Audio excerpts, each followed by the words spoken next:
Good morning, everyone. It's a little after 9 on the 1st of April.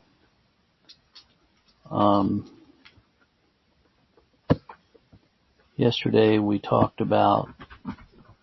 began reading through the 1 Corinthians chapter 1, and today we're going to read 1 Corinthians chapter 2, and this is more regarding true wisdom versus the wisdom of the world. Paul has a lot to say about this, and after having gone through secular education, University of Kansas, I can certainly vouch for everything he's saying. He starts out by saying, I came to you not with the excellency of speech or wisdom. I determined not to know anything among you save Jesus Christ and Him crucified. We talked about the other day that there's no name under heaven given, no other name under heaven given among men whereby you must be saved. Paul said he was in weakness and in fear and much trembling. He said his speech and his preaching was not with enticing words of man's wisdom, but in the demonstration of the Spirit and power. That he said that your faith should not stand in the wisdom of men, but in the power of God. But we see just the opposite of that today.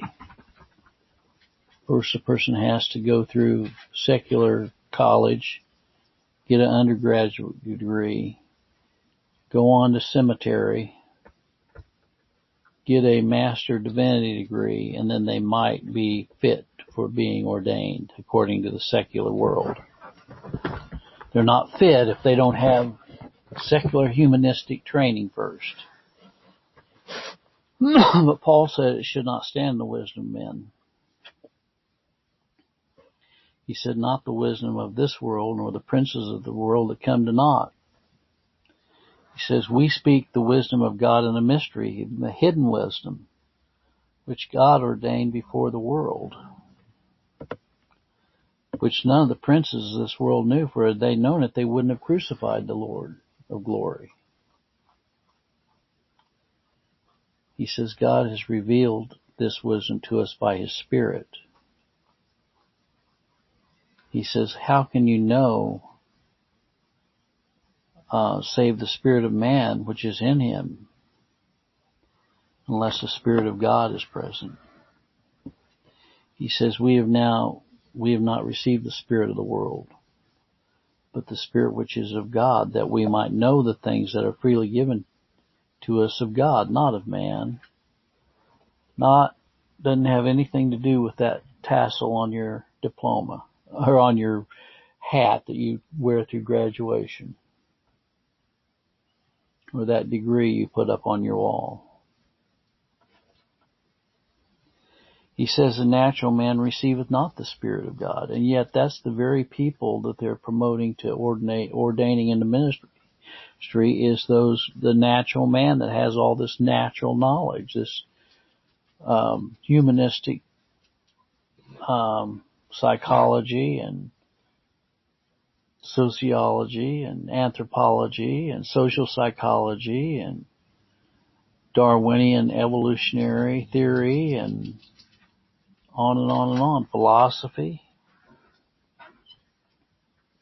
He says the natural man receiveth not the things of the Spirit of God. They're foolishness in him, neither can he know them because they're spiritually discerned.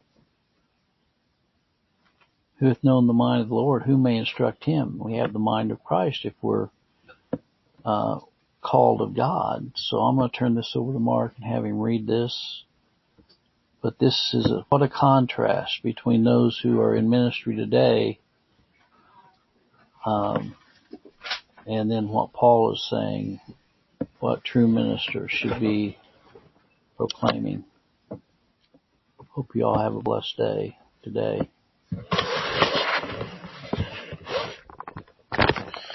So 1 Corinthians chapter 2, and I, rather when I came to you, came not with excellent speech or wisdom, declaring unto you the testimony of God, for I determined not to know anything among you save Jesus Christ, to Him crucified. I was with you in weakness and in fear and much trembling, and my speech, my preaching is not with enticing words of man's wisdom, but in demonstration of the Spirit and the power, that your faith should not stand in the wisdom of men, but in the power of God. Howbeit we speak wisdom among them that are perfect, yet not the wisdom of this world, nor the princes of this world that come to naught. We speak the wisdom of God, a mystery, even the hidden wisdom which God ordained before the world unto our glory. Which none of the princes of this world knew, for had they known it, they would not have crucified the Lord of glory. But it is written, eye hath not seen, nor ear heard, neither have entered into the heart of man the things which God hath prepared for them that love him.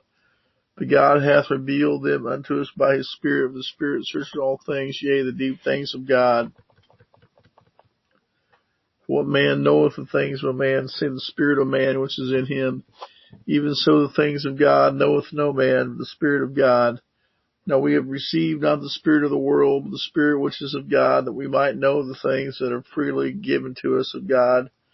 Things also we speak not in the words which man's wisdom teacheth, but the Holy Ghost teacheth, comparing spiritual things with spiritual.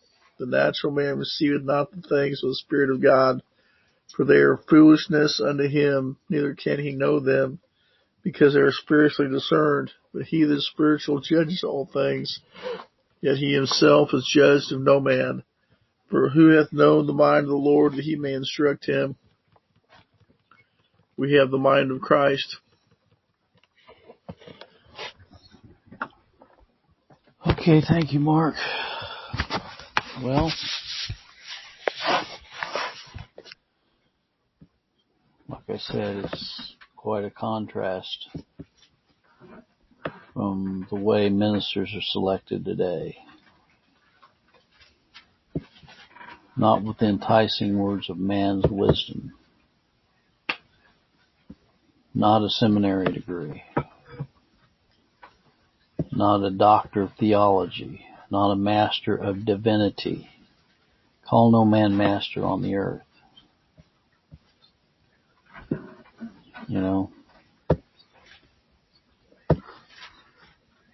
Well, may the good Lord be with you today is my prayer. God bless.